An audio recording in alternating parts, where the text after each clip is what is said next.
Nina. Thanks so much for joining me for a brand new Studio Monday video. Today I want to focus on a technique that I'm calling multi-level stamp layering. And I'm going to be using some products from Hero Arts to create this effect. I'm calling this multi-level stamp layering because we're going to be creating a level underneath of our stamp layering die cut images to create a more interesting and realistic appearance instead of having them popped up off of the panels that you see here of the little underwater scene. I'll get to that in a minute. First, let's talk about the stamp sets that I'll be using today. I've got the Water Lilies stamp layering set and the coordinating dies. Both are from Hero Arts. They actually come with a set of inks as well when you buy the collection. You've got Butter Bar, Red Royal, Bubblegum, and Soft Pink. And these are all the mini ink cubes of Hero Arts' hybrid ink collection. I'm also going to be incorporating this new stamp set from Hero Arts. It's called You Are Loved.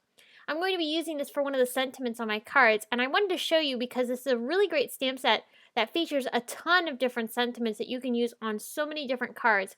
It's one of my favorite sentiment sets. Alright, so let's get started on the stamp layering. I want to show you here how I went ahead and started off by stamping the water lilies onto some cardstock. I'm using my MISTI stamping tool so that way I can get these positioned really easily, and I'll be able to double stamp if I want to, which I will be doing as I go further along with the stamping. To line up the water lily image from this stamp set, I found it was easiest to line it up with that middle petal that you see peeking out from the bottom of the actual flower itself. I'll show you here the close-up look that I have here, where you see the two corners of that bottom petal that's coming down from the entire flower. Those 2 points are a great guide for where you're going to line it up on the image underneath. So I found that that was the best way to be able to line this image up because this is a very odd shape. So you need to find something that's really going to be a good guide for what you're going to be stamping. So I'm going to ink up the first layer with the soft pink ink. And the second layer I have here, I'm inking this one up in the bubble gum.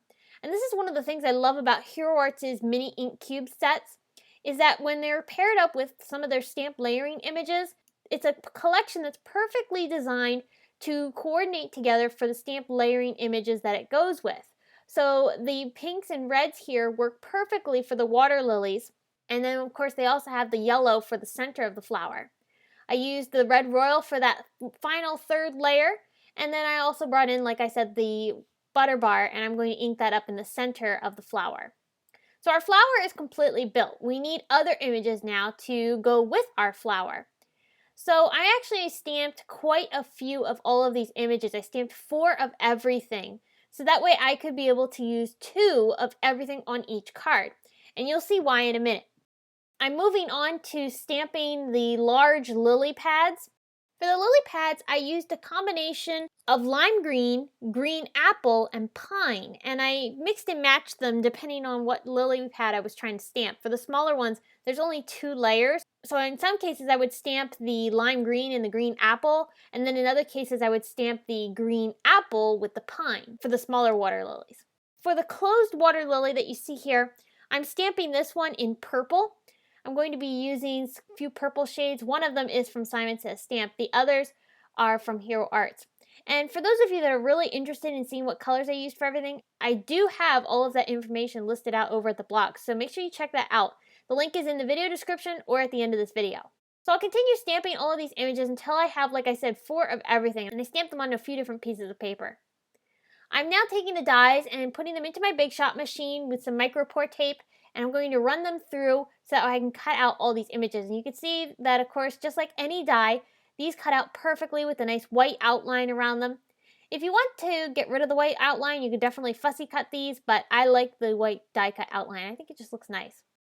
Alright, so now it's time to work on arranging these flowers. So I have my little phone here. I'm going to snap a picture of this arrangement that I've created on this card. This is going to be the guide for where the final placement of all of these flowers and lily pads will be. So I'm going to go ahead and remove those off of my panel here. This is a 4 1/4 by 5.5 inch panel, but I will trim it down. This is where I'm creating the window, so to speak, for where my images are going to end up resting on my card.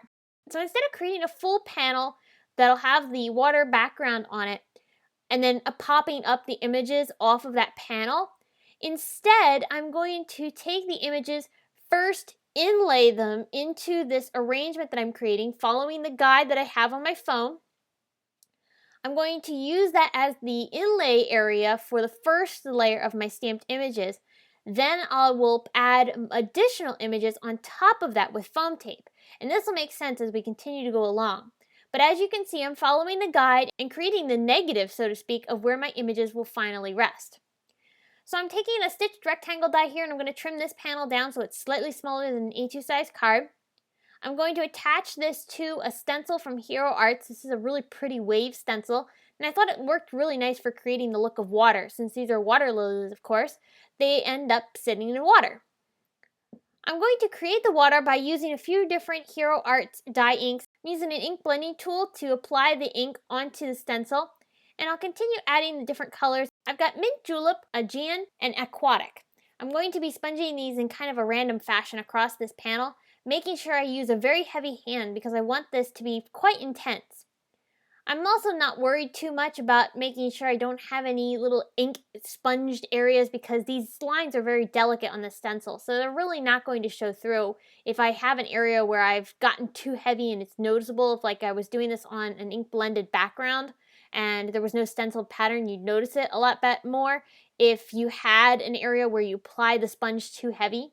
But in this particular case, it didn't need to be applied super carefully because we're using a stencil and it's so delicate. I'm taking a few of those inks now, just kind of really buffing over top of that ink color that's there. That's just softening it a little bit and adding some color to the background. I popped up the panel using some foam tape, cover the entire piece, and then I will go ahead and turn it over onto my A2 sized card made from white cardstock and pop that up off of the card. Now it's time to work on gluing my first layer of images inside the negative portion of my die cut arrangement. I'm using some PPA matte adhesive, and I'm going to apply that adhesive to the back side of all of these images and start adhering them down. I'm applying the images that are going to be in the back of my arrangement first. So in this case, the water lily flower will be on the top of this lily pad and this closed water lily. So I want to make sure that I have those two images applied down first before I apply the flower. I'll continue working this way until I have all the images adhered down in the negative areas of this panel. Once the images were adhered, I can now move on to adding my second layer of images. And basically, this is going to create the look of the images being popped up off of that watery background that we've created. But instead of them being popped up off of the background and you seeing the background showing up underneath, this almost grounds the images a little bit more and gives them a little bit more of a dimensional feel. It creates a very different look, and I really like how it turns out. It does require some extra steps to be able to create the extra images and die cut into that panel, but I think the result is totally worth it, and I really love how it looks. So as you can see here, as I turn this, you can see the great dimension that we get from the images being popped up off of the images underneath. I think, like I said, this is a really cool technique to be able to use for certain cards. If you want to create a little bit more of an extra special look, this is certainly a way to do it. Alright, so now that I've got my images adhered down to my panel, I'm going to start stamping some sentiments onto some pink cardstock that matched the darkest colors of the water lily really nicely. I'm using one of the sentiments from the You Are Loved stamp set from Hero Arts. The other sentiment I ended up using was from the Water Lily stamp set. I heat embossed both sentiments in that pink cardstock with some white embossing powder, and then I lined them up along the right-hand side of the bottom portion of the card. This balances out the entire layout nicely. For some final detailing, I am using some beautiful Pretty Pink Posh clear droplets in both the large and the small size. I'm adhering them down with some glossy accents because the glossy accents is clear.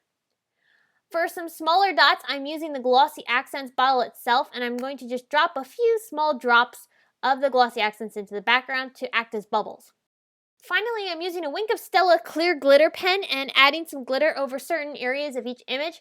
This is totally optional, but I really like how it really darkens up the coloring of the flowers really nicely and just adds a nice little bit of sparkle. So here's a look at the two cards side by side, and you can see they both look pretty much similar, but you do have different sentiments here. And of course, the layouts aren't exactly the same, and the stamp layering is a little bit different as well. But you can see the great dimension that we have here from these cards, and really this adds a great bit of interest to your card design, and again, grounds the images really nicely. So I hope this video has inspired you to try doing some multi-layer stamp layering of your own.